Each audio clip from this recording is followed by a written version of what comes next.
we were just remembering. Brian Regan is one of my favorite comedians.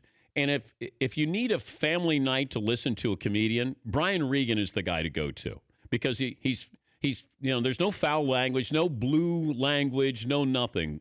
I took 2 of my kids to see Brian years ago, and he was great. But it was my kids who told me about Brian Regan. Here is some sports analogies here, some sports humor from Brian Regan. He was on the David Letterman show years ago. I always love whenever there's a best of 7 series, because then I get to hear my favorite sports reporter question. Would you consider this a must-win game? They always feel like they have to say yes. Yeah, we want to win it. It's very important, Got our uniforms on anyway, might as well try.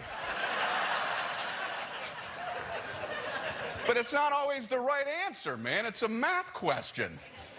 I wish I would answer that question honestly. It's a best of 7. You're down 1-0. Would you consider this a must-win game? No.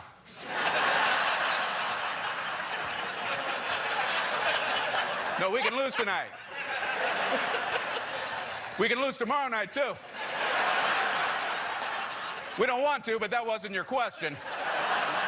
You asked if it was a must-win game, and if you'd ever taken a rudimentary math class, you'd already know the magic number's 3. When you're down 3, then you must win them or you're out. It's Brian Regan. And it was my 2 oldest kids who turned me on to Brian.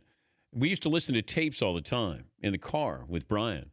And then we got a chance to see him in concert. And he was great. It was a whole lot of fun. So a must-win situation. Is this a must-win situation for Cleveland? Feels like this is a must-win situation if you go down 3-0. But they can't afford another loss. Technically, they can afford another loss.